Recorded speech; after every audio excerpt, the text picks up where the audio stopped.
Urinary tract infections, UTIs. When do we suspect a UTI in a patient? Typical symptoms include pain on passing urine, a burning sensation generally speaking, what we call causalgia. Polyuria, increased frequency of urination. Urgency, the need to go to urinate as a matter of urgency.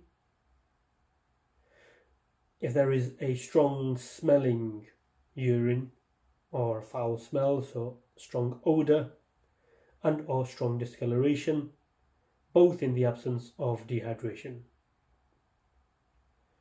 Other reasons to suspect a urinary tract infection in terms of symptomology may include suprapubic pain, so pain in the lower aspect of your abdomen and or tenderness over that region, and something what we call honeymoon cystitis, which reflects the possibility of a UTI on the back of a first encounter or an encounter of sexual intercourse after a significantly long period of time. So why do we get UTIs and who suffers more so from UTIs? So females unfortunately suffer significantly more from UTIs than do males. And there are a number of reasons for this, including the mere fact that the urethra, remember the little the tube, the outflow tube from the bladder to the external environment, that is significantly shorter. Males have a significantly longer urethra. Second reason here is due to the use of femcare products. So a lot of products used out in the industry to maintain good hygiene unfortunately disturb the pH around the genitalia for the female, and therefore they are more prone to UTIs as a result of that. Why? Because these products disturb the natural flora in the vagina and the surrounding area. The excess use of douching, so cleaning the area extensively. Douching is the French word douche, to shower.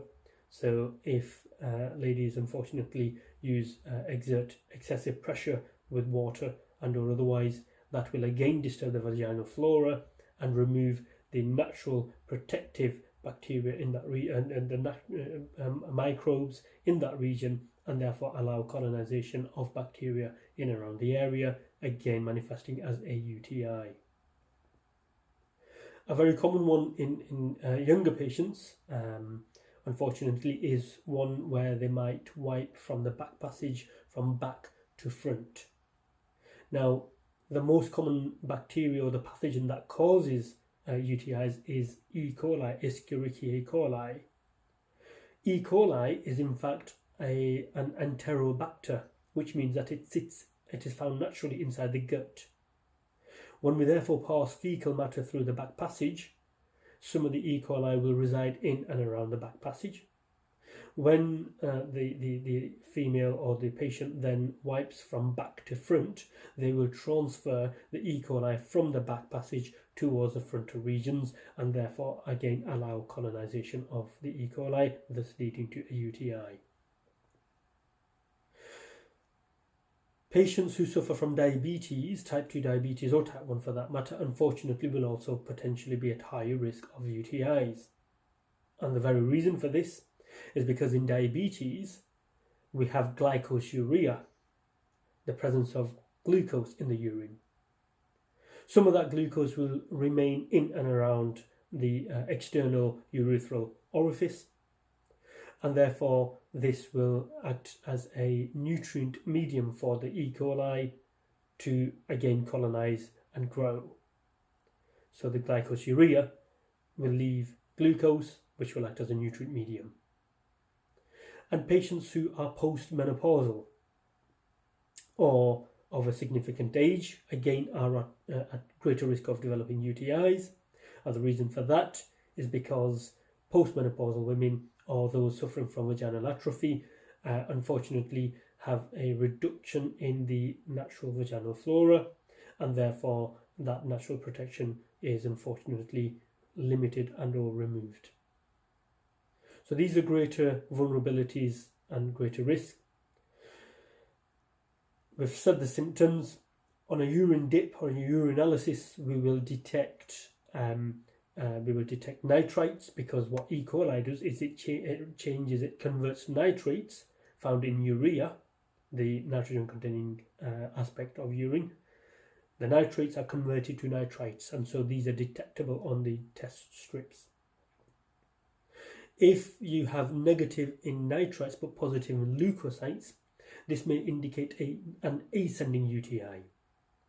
One of the complications of UTIs, what we call lower UTIs in the lower genitourinary tract, ascending UTIs will ascend upwards into the bladder, causing cystitis, and further into the ureters and all the way up to the kidneys.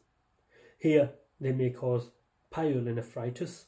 Pyelonephritis essentially is infection of the kidney parenchyma. This has its own typical presentations of children rigors, costrorenal angle tenderness, and nausea and or vomiting. This requires treatment in the secondary care with IV gentamicin intravenous, plus or minus admission. Your lower UTIs, so your uncomplicated UTIs, can be treated using doxycycline or using nitrofurantoin. Remember, nitrofurantoin should be used for 3 days, and in the presence of pregnancy in the female, 7 days, or in a male, it should also be 7 days.